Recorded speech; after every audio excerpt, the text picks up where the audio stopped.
all the countries have ethnic groups. There are some countries who have more than 100 ethnic groups.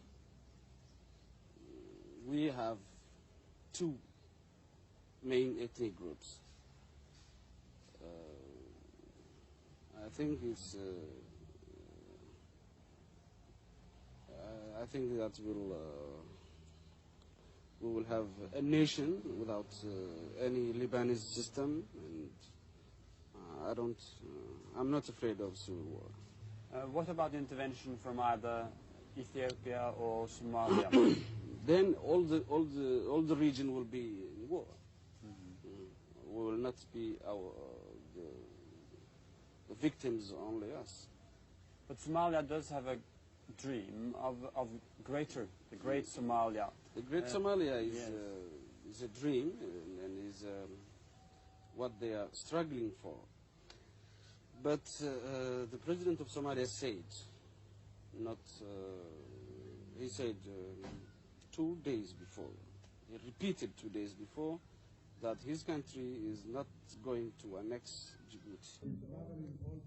Well, it was our moral responsibility to support the struggle for independence of these people, although we had big forces against such move.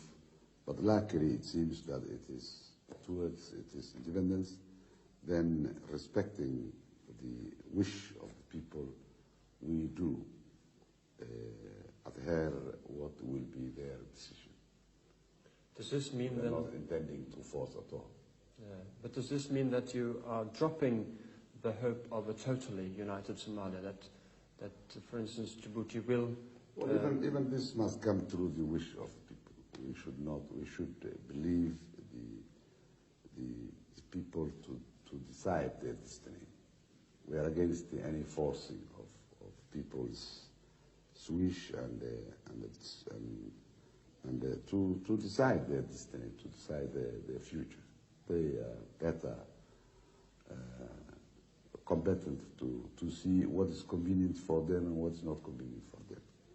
Would it then be wrong to assume that Somalia would not oppose a possible later move by the majority of the population in Djibouti to perhaps have a referendum whether to join or not to join Somalia?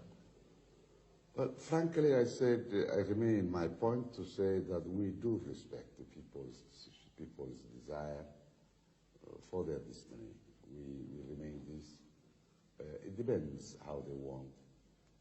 No, but if you choose so yourself, then you can become a part of Somalia. And will you have a referendum sometime to join? No. We didn't think about it. Yes, but I think that as a federation, and all the region, Ethiopia, including Somalia and Eritrea, if there is a project like this, I think we will be a member of this big federation.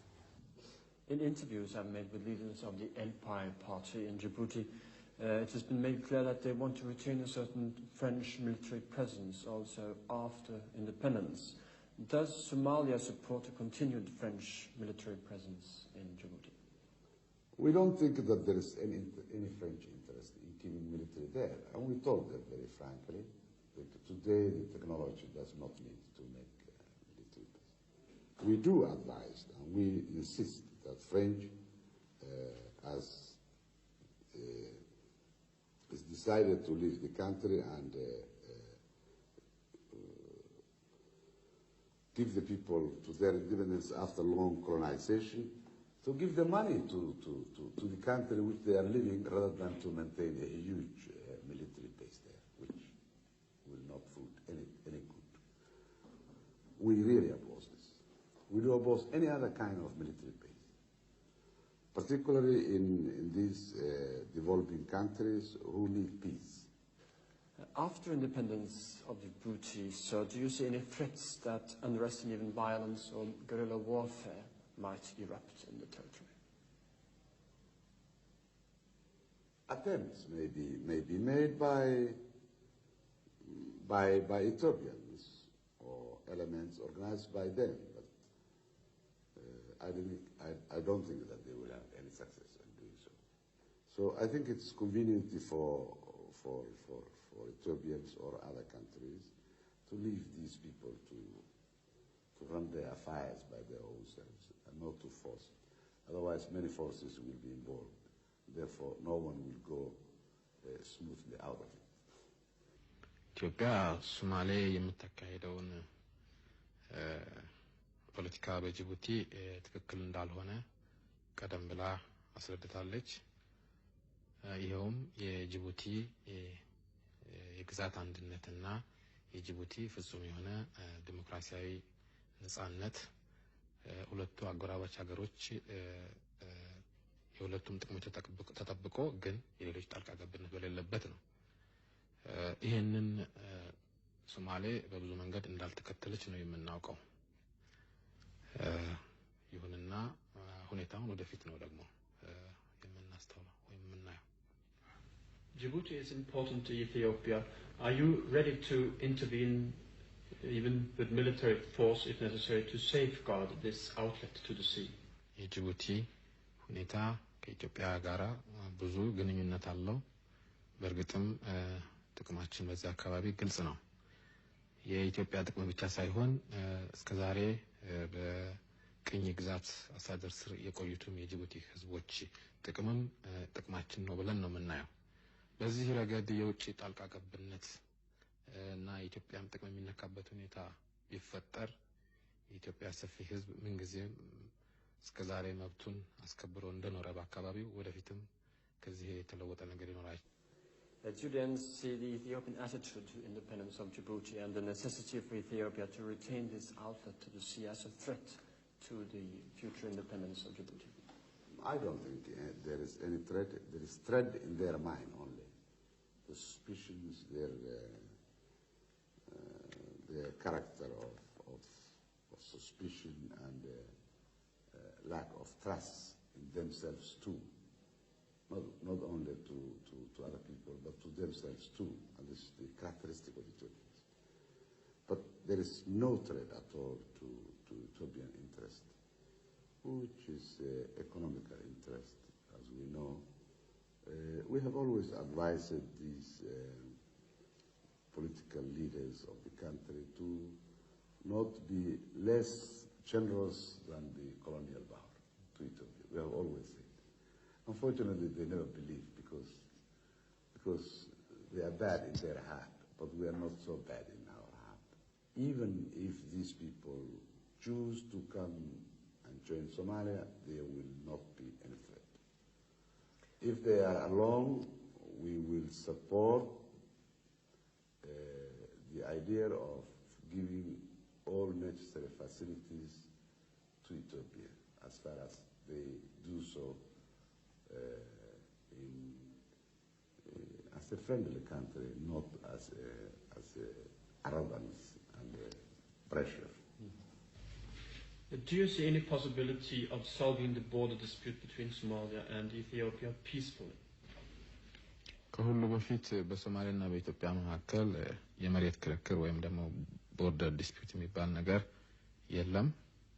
በእርግጥ ሶማሌ ሪፐብሊክ ባለፉት ረጅም ዘመናት በኮሎኒያሊስቶች ስር ስለነበረች በሁለት ሀገሮች መካከል ያልተወሰነው የመሬት ማለት የወሰን ክልል በአሁኑ ጊዜ በአፍሪካ አንድነት ድርጅትና እንዲሁም ደግሞ በዩናይትድ ኔሽን ህግ መሰረት ወሰነው ቢከለል በዚህ በኩል በሁለት ሀገሮች መካከል ምንም ችግር ይፈጠራል የሚል እምነት የለም በእኛ በኩል። Both Somalia and Ethiopia have socialist governments now. Why then not drop the ambition of a united Somalia and instead establish some sort of a federation between the two countries and perhaps also include Djibouti? I don't think that we are a socialist country, or we don't think that Ethiopians are socialists. We believe that they are chauvinists. Why they don't give the people to their self-determinations? Why they do kill and continue to kill and force and oppress? Why, if they are socialists? The socialist principle is humanitarian based, and humanitarian never desire to oppress other human beings. They seem they can't. So how can we believe that they are socialists? They can be a flag of socialism, but with mentality and thinking of colonizing. It's a contradictions. They may be having a kind of socialism, which they may become tomorrow, but today they are not socialists. Therefore, there is no agreement between us and colonizers. إثيوبيا ليست لها أي أساس في هذه الدعوة، وهي تقول هذه الدعوة لأنها هي التي أدخلت مرتزقة في السودان والجنود، وغزت بمساعدة ليبيا، واشتركت في غزو السودان، وهذا ظاهر ومعروف بتدريبها للجنود في أكثر من 8 معسكرات وبدعمهم بالأسلحة.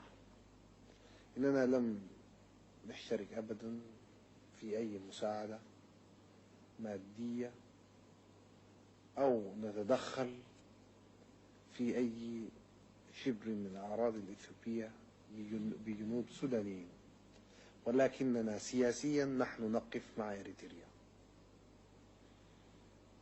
ندعمها لأننا نؤمن بأن لها قضية، ولأن النظام الإثيوبي الآن يقوم بأعمال لا إنسانية، يقتل الأطفال والكبار، يحرق الزرع ويحرق المساكن ويدمر كل ما يشاهد أمامه. A part of the Red Sea coastline is called Eritrea. Do you support the struggle of the liberation fronts in Eritrea for independence? Well, I told you we always support those who are struggling for their freedom. We are against anybody or any state who oppress people and refuse their freedom. Whatever it costs, we always support that principle, and we believe it's right. And this goes for Eritrea as well? Certainly. ከሁሉ በፊት የኤርትራ ጉዳይ ከምንል በኤርትራ ክፍለ ሀገር የመገንጠል ዓላማ ያላቸው ድርጅቶች ጉዳይ ብልነው ነው የሚሻለው። በኢትዮጵያ አብዮታዊ መንግስት በኩል የተፈጠረውን ችግር ዲሞክራሲያዊና ፖለቲካዊ በሆነ መንገድ ለመፍታት የተደረገውን ጥረት ሰፊው የኤርትራ ክፍለ ሀገር ህዝብ such a policy, and I don't think it's a correct policy. I support and I believe that the Red Sea should remain a free sea and out of any kind of tension or trouble, which is convenient for all. It's the interest of those countries who are surrounding Red Sea. It's the interest of the European countries through which to whom their supplies pass through. The Red Sea must be avoided, any kind of avoiding this and allowing that. That is only to provocate troubles.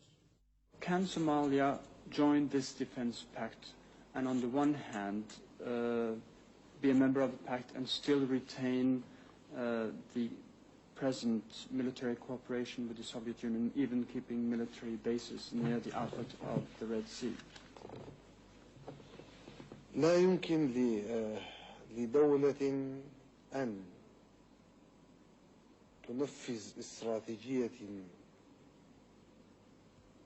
دخيلة على المنطقة وتستطيع أن تساعد في أمن البحر الأحمر.